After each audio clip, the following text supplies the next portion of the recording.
Alright guys, welcome back to Formula 1 News. The FIA find themselves under serious pressure following the conclusion to the Canadian Grand Prix. Massive drama at the end of the race. Russell versus Max Verstappen. A protest comes through and was then thrown out for various controversial reasons that we will get into in the coming minutes. But also, Lando Norris crashing into the back of his teammate, causing a collision and not receiving a penalty point for it. That has caused massive drama today in terms of the inconsistency of these stewarding decisions and exactly what took so long last night to get to all of these conclusions. What happened last night? Because it was absolute chaos. What does this mean for the future? Why is effectively nobody happy about this apart from Mercedes and George Russell? Very much interested in your thoughts in the comments below. Hit the like button if you enjoy. Subscribe if you are new as always. I would greatly appreciate it. We will begin with the Lando Norris crash because it was, of course, the moment of yesterday's Grand Prix that made the drama with Russell and Max happen that we'll get to in a second. At the end of the day, for McLaren, it's pretty clear cut. It wasn't, Lando just made a big mistake. He hallucinated a gap that wasn't there. He went for the gap, but wasn't a gap, and, he crashed into the back of his teammate. Could have taken both of them out, didn't. It was, risky. Look, as I said yesterday, realistically, his attempt to pass was not, good, but he wasn't getting past if he went the other way. I think that was his thought process. But what Lando needed to realise was that the good battling with Oscar through the final hairpin and into the chicane cost Oscar a load of time. Antonelli was now out of DRS. Antonelli was 1.2 seconds down the road. So next lap, it would have been I wouldn't say it would have been a slam dunk, but Lando did the work, right? He did all the work to put Oscar out of position, drop him out of Antonelli's DRS, and then he could have attacked next lap and probably got the move done. But again, the racecraft went begging for Lando, and, obviously, Andrea Stella mentioned it. We are going to see more between these two for the rest of the season, I'm sure. This, though, was a fascinating development of yesterday. So Nico Rosberg revealed on Sky Sports that he had written a message to Lando offering him some guidance and mentoring. So we know that Rosberg, it was actually back in Spain, made his thoughts very clear publicly on Norris's mentality. And we've not seen many other drivers really do this. There's lots of talk even from Sebastian Vettel and stuff that, look, Norris, it's nice to hear him be honest about his thoughts and his perspective. But Rosberg is of the opinion that to be a world champion, you've got to think in a certain way. And, we've said this on this channel for years. And I think the reality is we're seeing the consequences of that on the track day in, day out. As much as I really want to believe in Lando, he just makes it impossible. He's got the fastest car now, and there's been so many qualifying sessions this season where he goes missing in Q3, and he's hallucinating gaps that don't exist in races when he's about to overtake his teammate for a huge moment in the championship fight. It's what are we talking about here? So Rosberg made the point that if you keep talking down on yourself, eventually you're going to believe it. That was what Rosberg said back in Spain. He said it in German. The clip, I think, is out there, but it wasn't said on the main English broadcast. But Rosberg made the point. And then he's reached out to Lando over the last few days and said, hey, do you want to have a discussion, right? I think I could help you be the driver that you could be.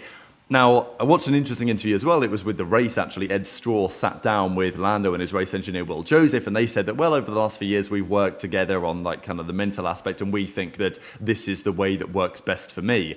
But, is there any evidence to suggest that, really? Let's be honest. So anyway, Rosberg reveals that he'd talked to Lando and said, hey, Lando, if you're interested in a conversation about trying to get, the best out of you as a driver, because, let's be honest, Rosberg, I'm not saying he wrote the book, but to beat Hamilton, Rosberg had to pull out all the stops, right? There was no stone unturned for Rosberg when it came to what he had to do physically and mentally to try and beat Hamilton. Of course, even beating Hamilton in 2016, there was some fortune, the engine failure that Hamilton had in Malaysia, all this stuff, and the crashes, and it was plenty of drama. But the point stands that Rosberg, it took everything out of him to win that title, right? He tried everything, and that was the reason why at the end of the season he was just so relieved that he just retired on the spot. That's what that version of Hamilton did to people, by the way. But if there's anyone in recent times who knows how to get the best out of yourself against a very difficult to flap teammate, if that's even a term, Rosberg would be the guy to talk to. Not saying that Norris should, and I think there's also an argument to say that the fact that Rosberg is revealing this publicly is maybe, one of the reasons why you don't, you know what I'm saying, right? Maybe the character of the man is not the type of person that Lando would want to work with. That's also an argument too.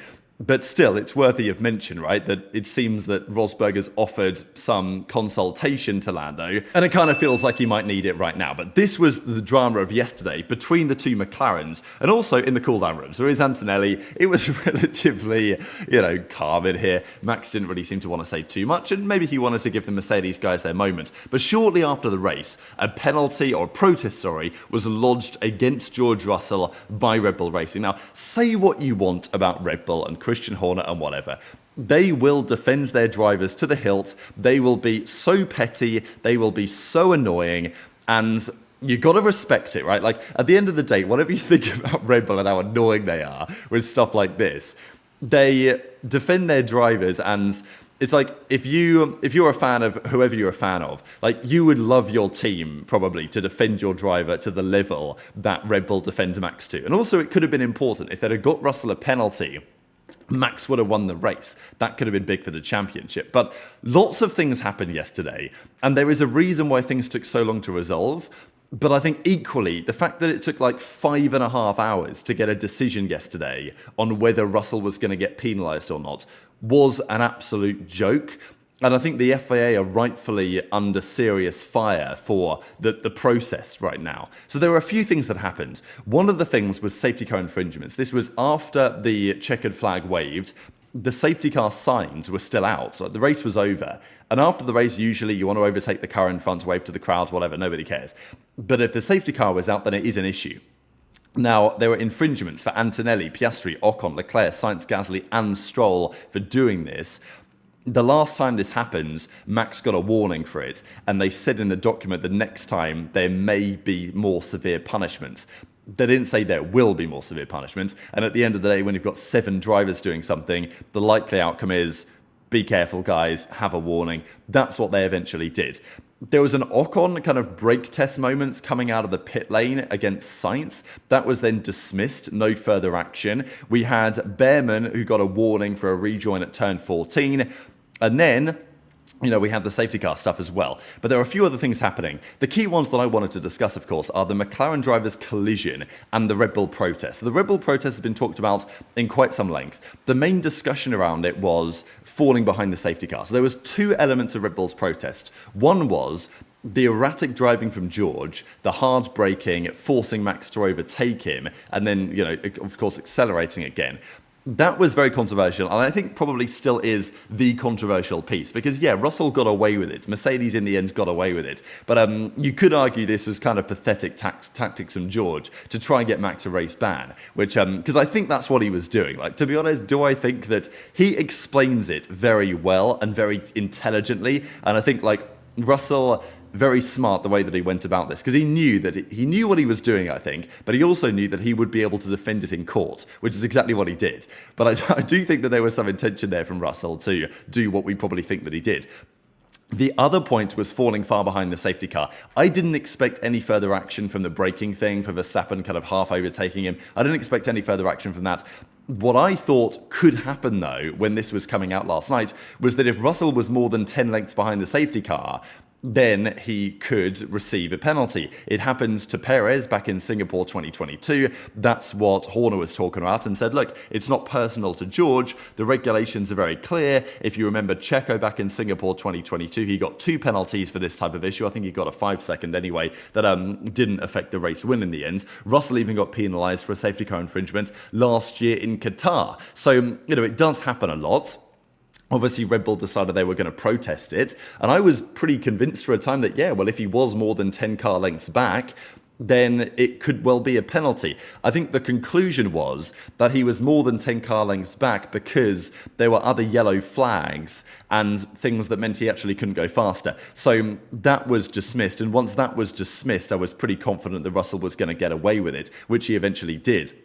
But Horner says, Verstappen didn't encourage the protest to Russell. Max was talking to you guys and had no idea. It's within our right to raise a protest. It's €2,000 to do it, which the FIA introduced. It's a non-refundable. I think maybe you get it refunded if the protest gets approved. I don't know, whatever. The money goes to a nice dinner for Ben Sullier with the boys, I imagine. We were surprised that they weren't noted and sent to the steward, he says. Horner was asked about it and says, we literally just mentioned that quote. So there was also this, though. So Red Bull, there were a few things going on. Red Bull yesterday, and this is the hilarious team that Red Bull are. So Russell in press conferences on the Saturday made the comment about, oh, well, I've got more license points to play with than Max has.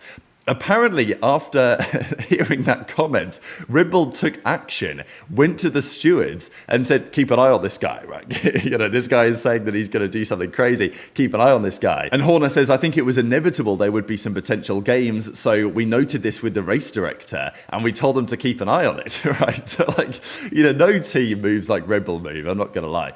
But this is the drama. If you guys didn't see it, and look, obviously this is from pathetic tactics, right? Now, look, do I massively disagree? Kind of no, but I also see the point, right? So this is Max Verstappen. He's obviously to the right-hand side. George Russell's on the left, and then George brakes pretty aggressively. Max then passes him, has to brake pretty aggressively himself to allow Russell back through, because you can't overtake under the safety car, of course. And that's briefly what's happened in this moment, and then Russell goes back, and it was maybe a bit of a non-issue. But, Russell clearly braked pretty aggressively, and Max briefly passed him, as you guys can see. And look, do I think that Russell was doing this with the intention to try and get Max a penalty point and a race ban? Yeah, I do. I think that was the intention behind it. Especially because Russell immediately is coming on the radio and saying, nah, Max took me under the safety car and he overtook me. This isn't fair, and all this. Now, notably, right, Mercedes, having heard this from Russell, did not go to the race director and say, hey, this Max did this, get him penalised, right? Mercedes themselves didn't do it. I think it was only really George that did it. But as I say, George is very clever about this. He tried it, and, it's just another bit of needle, really, between these two guys. That's it was inevitable that something was going to happen. And this is what happened. And okay, they can be as friendly as they like in the post-race press conferences and interviews and all this. At the end of the day, they're not championship contenders this season. If they were, wow. And every time they're on track together, something interesting happens. This was Max's onboard. We see it here. Russell drops back pretty heavily. I mean, we literally saw it from the other perspective. And then, of course, the safety car flies off into the distance and Russell drops way back. So then there was conversations about that. But then Red Bull withdrew half of their process, or the protest, because they said Russell was actually not too far behind because he was complying with another rule regarding a yellow flag delta. In effect, he wasn't able to keep up. So once I saw this was revoked, I thought, okay, probably Russell is going to be able to get away with this. And then they went to the stewards, and it took forever, right? They were in there 45 minutes. They were making their claims. Russell only shrugged when asked if all was okay coming out. People were looking at all these photos, trying to analyze the body language, right? Does Max look more confident? Does George look a bit concerned that he's going to get the race win taken off him and all this? So it was all going on. And before we get to the conclusion of that, though, the conclusion came for the Norris-Piastri incident. Now, just quickly worthy of note here, Norris was classified as a finisher because the crash happened on 65, whatever. That was more than 90% of the race had passed, which means that Norris is a classified finisher of the Grand Prix, which means this penalty has no impact. I know there was talk about, well, if he wasn't classified and he gets a penalty after the race, then that penalty has to be carried forward as a grid penalty for the next Grand Prix. Norris gets away with that. No issues there because he was a classified finisher because he'd raced over 90% of the race. That's how it is. So at the end of the day, this does nothing at all. But the reason that it does nothing at all, that's the controversial thing, right? Because at the end of the day, Norris crashed into the back of his teammate. And yes, he took himself out of the race. He didn't take his teammate out of the race. If he had done, it would surely have been a different story. Usually, on these type of incidents between teammates, you go to the stewards, you talk about it, and they say, well, and the team says, well, there was no intent or whatever. But I think in this case, obviously Norris did it, right? There was kind of no excuses there. You did hit the back of him for no good reason when there was no gap on the inside. Norris recognises it himself. And yeah, Piastri's position in the car was defensive, but it was intelligent, right? Piastri was doing absolutely nothing wrong in the way that he approached it. So inevitably something had to be said by the stewards. The stewards determined the driver of car 4 was solely to blame. But this I thought was very interesting. Because the collision had no immediate and obvious sporting consequence, we imposed a 5-second race penalty. Could have been a 10 seconds, could have been worse. I thought the stewards were meant to decide not on the outcome, right? Isn't that the whole point, really? The outcome, if I smash someone off the road and they crash spectacularly and they're out of the race, I get penalised more than if I smash him off the road, but at a different corner where they don't crash out, right? Like, this is a very common thing where when there's like gravel off the track, if I push someone into the gravel, I get a penalty. But if I push them off the track and it's just a runoff area, I might not. You know, the stewards do this stuff all the time, where the consequence seems to carry more weight. But it really shouldn't be about the consequence. Like, in my opinion, it shouldn't be about the consequence. It should be about the action itself, rather than what happened. Like, you know, if I make a horrible mistake and the guy gets lucky and survives the Grand Prix, like, Piastri easily could have been out of this race. Like, it could have easily been a double, you know, collapse. We've seen that before. Wasn't in this case. They got away with it, big time. But should the consequence matter for the penalty? I don't think so. I think it should be independent, personally. But no, the stewards decide that because nothing happened to Piastri, it's fine, effectively. Now, the other big drama about this is the fact that there were no penalty points applied. This, to me, is actually the key one, and the key reason today. All of this drama that we're discussing, this, to me, is the reason that the FIA should be under the most fire. And, well, the reason is as follows. If you look at every single penalty that's been applied, and I know that this is very small on the screen, but I'll just kind of point it out with my cursor here. These are all of the most recent penalties for causing a collision. And if you look at every single one of them, the driver involved gets a penalty point, at least. So Spain, of course, with Max, he gets 3, and I'm not going to go through every single one, but this is 3 points, 1 point, 2 points, 1 point, 3 points, 2 points on the license, 2 points, 2 points, 2 points. And if we go to the recent ones than that, you know, going back to, of course, middle of last year, Qatar, there was a few dramas. 2 points, 2 points, 2 points, 2 points, 2 points, 2 points, 2 points, 2 points, 2 points, even back to like the Italian Grand Prix last year. So the last 18 instances of a driver causing a collision, they got penalty points. If we look at Lando's one, 5-second penalty, no penalty points. So, you know, I'm just saying, I'm not saying it's like, oh, British bias. Like, I know people love to talk about passports, don't they? But it's just like, because it's teammates or whatever, Lando managed to get away with it. Effectively, he got away with it. Like, he caused a collision, and yes, it didn't crash the other guy out of the race, but it could have done, right? And it shouldn't be about that. It's like he rammed into the back of the guy when there was no room given. And, okay, the other guy didn't crash or get damaged and still finish where he did, but that really shouldn't matter. I don't know. Like, Lando made a big mistake here, major blunder, and, okay, he lost points himself. And, yeah, that affects his championship result, but still, like, it could have been worse, could have been much worse. And I think the stewards kind of rightfully are under serious fire for this today, because I don't really think their explanation was especially good. Now, before the George Russell incident was even resolved, Max had literally gone on his jet and flown off. Like, he was out of there immediately. So, you know, pretty funny. The FIA literally didn't even release the decision before Max was gone. Then Horner came out and did an Instagram post to say, P2, good points for Max. So at that point, it was like, okay, the protest is done. The protest has been rejected. And eventually, after about 6 hours, which does call the process into play in terms of how good it actually is, they come out finally with their statement on the matter. So what was said here was very interesting. This is the final thing we'll discuss on the video. But Red Bull said the following. The deployment of driver 63 braked unnecessarily. He displayed unsportsmanlike intent, because there was also this, right? So Russell looked in his mirrors to the right-hand side, saw Max, and then braked. And Red Bull said that he did that because he saw Max and was like, okay, I'm going to force him to overtake me here to try and get him a penalty point.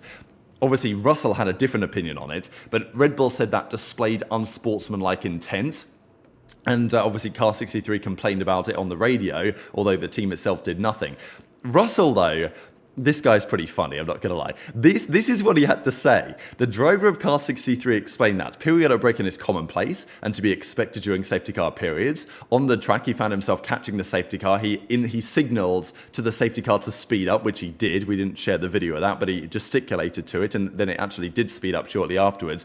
He braked where he did for 2 reasons: to keep a gap to the safety car and to keep temperature in the tyres. He looked in the mirror before he braked to see whether car 1 was behind, and when he saw it was to the side, he then braked. So, you know, Russell is just like, it's just like this guy, man. It's really funny, I think, how he went about this kind of explanation here in the courtroom, as it were, to explain why, sure, okay, whatever, say what you want, but these are the reasons why I did what I did, and you can't get me for this. And I think it's pretty clever from Russell, I think, in many respects. As much as you might think what he did was controversial, to say the least, I think Russell knew that he would be able to defend this in court. So his telemetry showed that his brake pressure was only 30 psi, which he said was not severe. The driver of car 1 ought to have anticipated that he might apply brakes to keep heat in his brakes and tyres. It is not the responsibility of the car ahead to look out for the following car in any event, and some other factors. So I think Russell, he kind of cooked on this one, to be honest. The final article was this, and they effectively said the protest is rejected because it's not founded. And I just thought this tweet was pretty funny to close out the video. If you ever feel bad about yourself, think of Red Bull, who protested in hopes to get a win, only to be forced to sit and listen to Yapatron 3000 explaining for 30 minutes why and how he actually followed the rulebook. So, Red Bull are going to do a protest. There's one man maybe you don't want to protest against, and that could be George Russell right now. But very much intrigued to your thoughts in the comments below. A controversial day, to say the least. I'll be back again later today because lots more happened yesterday that we are going to get into. Hit the like button if you enjoyed. Subscribe if you're new, as always. Thanks for 78,000 subs I think we hit on the channel as well over the last couple of days. Take care, and I'll see you next time.